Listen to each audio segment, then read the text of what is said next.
Salut, donc je m'appelle Tuti Gandega, j'ai 29 ans et je suis basketteuse professionnelle.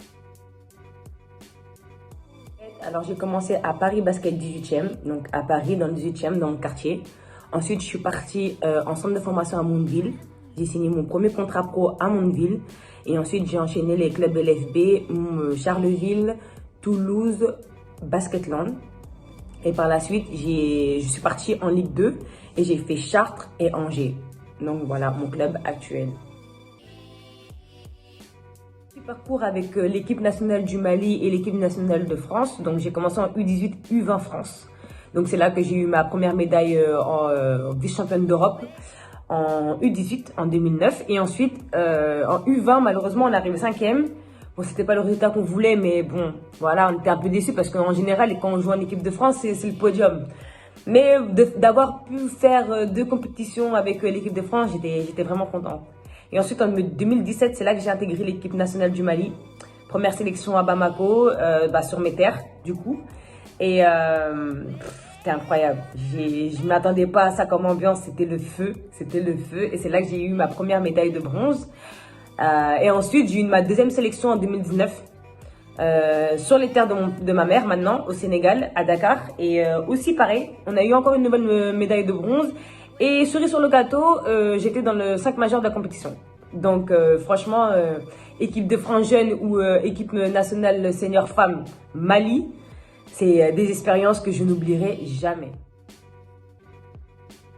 Qu'est-ce que je peux retenir de la LFB? Franchement, à l'époque, quand j'y jouais, c'était physique de fou.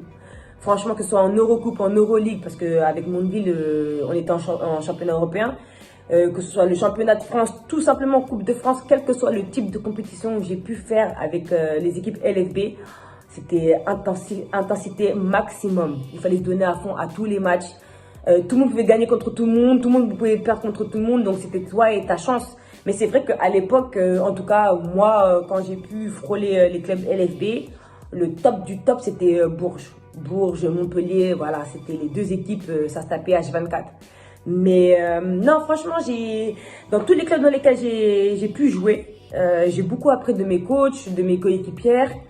Et non, franchement, ça m'a forgé un mental, ça m'a forgé une mini-carrière et j'ai gardé quelques séquelles de la LFB pour pouvoir m'épanouir en LF2. Et franchement, je souhaite à tout le monde de pouvoir passer au moins une fois dans sa vie à jouer au haut niveau.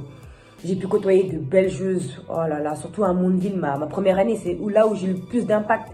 J'ai pu jouer avec Aurélie Bonan, Lenny Williams, Temeka Johnson, Sandra Dijon, c'est ma maman, elle. Il y avait qui d'autre? Kibi Sharp, oh là là, l'américaine la plus française du monde, cherchez pas à comprendre. Elle aime trop la France, mais non, mais franchement, c'était des joueuses qui ont été vraiment bien avec moi et que grâce à elle encore aujourd'hui, même quand à l'ancienne elle mettait des coups de pression, c'était pour mon bien. Et aujourd'hui je le comprends et je les remercierai jamais assez. En tout cas dans tous les clubs, que ce soit bien passé ou non, les joueuses ou non, elles ont toutes laissé une empreinte dans ma tête et dans mon jeu. Donc voilà, merci en tout cas. Un truc que vous devez savoir sur moi, j'aime trop la bouffe. Ah là là, j'aime trop manger. En plus, tout ce qui est fast-food et tout, les trucs bien gras, bien mauvais là. Et voilà, c'est ça mon problème. J'aime trop manger, j'aime trop. Donc si vous m'aimez bien, ramenez-moi à manger. Ah ouais, mon défaut par contre, je suis impatiente et je boude trop.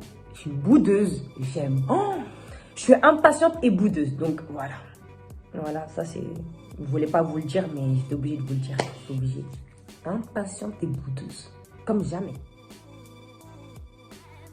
Mes qualités, j'aime bien le partage. J'aime bien partager, j'aime bien aider quand je peux.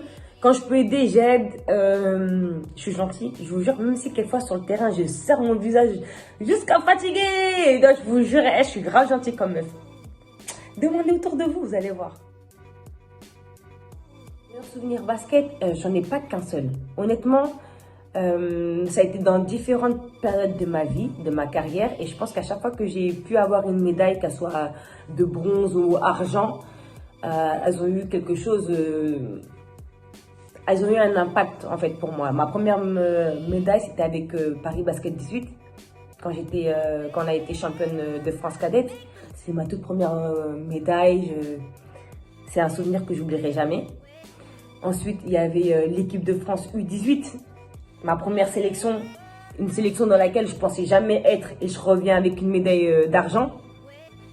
Donc médaille médaille d'or, médaille d'argent.